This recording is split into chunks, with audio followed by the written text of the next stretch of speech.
নমস্কার বন্ধুরা, তোমরা সকলে কেমন আছো? আশা করি তোমরা সকলে ভীষণ ভালো আছো আর আমিও ভালো আছি। আমি পিয়া আর আমার চ্যানেল সুদীপ পিয়া ওয়ার্ল্ডে তোমাদের স্বাগত জানিয়ে আজকের ভিডিওটি শুরু করছি। বিগত কিছুদিন ধরেই ভীষণ পরিমাণে বৃষ্টি হচ্ছে। আজ সকালের দিকেও ভীষণ বৃষ্টি হচ্ছিল, কিন্তু এখন আর হচ্ছে না। এই যে দেখো, তাও মেঘ করে আছে ভালোই। এই না কতটা বোঝা যাচ্ছে, কিন্তু বেশ ভালোই মেঘ করে আছে। তো আমি আর তোমাদের দাদা ভাই ভাবলাম একটু ঘুরে আসি। এই বাড়ির কাছেই ঘুরতে যাব। এখানে নাকি কাটিং পাড়া বলে একটা জায়গা আছে, খুবই সুন্দর নাকি। তোমাদের দাদা ভাইয়ের কাছে শুনেছি। জায়গাটা সম্পর্কে আমি তেমন কিছুই জানি না। তো ও বলছিল যে বেশ কয়েকদিন ধরে এদের নিয়ে যাবে আমাকে, কিন্তু কোনো কারণবশত যাওয়া হয়ে উঠছিল না। তো আজ ভাবলাম যে ঘুরে আসি। তো চলো, তোমাদের সাথে শেয়ার করব। আমিও কখনো যাইনি, দেখি কেমন জায়গাটা, আর তোমাদের সাথে সবটাই শেয়ার করব। দেখতে থাকো। আর এই যে দেখো, এখন আমরা দুজনেই রেডি হয়ে বেরিয়ে পড়েছি। দেখো, তোমাদের দাদা ভাই আবার একটু কিন্তু স্টাইলও মেরে নিল।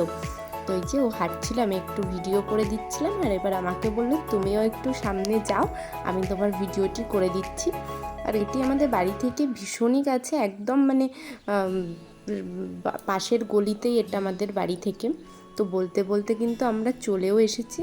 আর এই যে দেখো, জায়গাটা সত্যিই সুন্দর, চারিদিকটা সবুজে মোড়া। আর হচ্ছে তোমার পুকুরের থেকে যেগুলো বড় হয় আর কি, বিল ভর্তি ওরকম টাইপের। তো খুবই সুন্দর জায়গাটা, আমার তো বেশ ভালোই লেগেছে। এই যে দুজনে মিলে একটু হাঁটছিলাম, বেশ ভালো।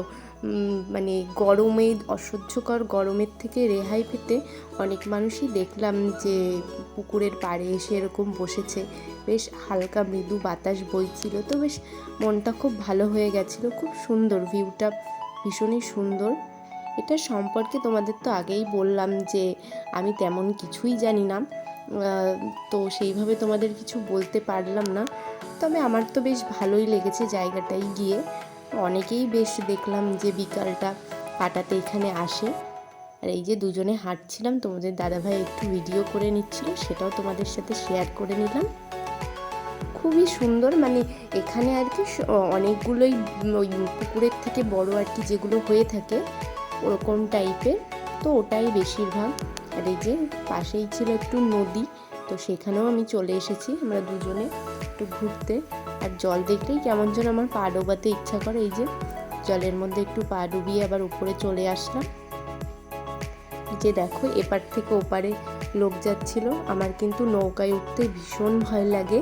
তোমাদের কেমন লাগে অবশ্যই কিন্তু আমাকে কমেন্ট করে জানিও তোমরা। এরকম সন্ধ্যাবেলায় হাতে এক কাপ চা নিয়ে নদী বা গঙ্গার পাড়ে বসে থাকতে কার না ভালো লাগে বলো? আমার তো ভীষণই ভালো লাগে, আশা করি তোমাদেরও ভীষণ ভালো লাগবে। আর সব শেষে একটা আইসক্রিম খেতে খেতে বাড়ি চলে এসেছিলাম।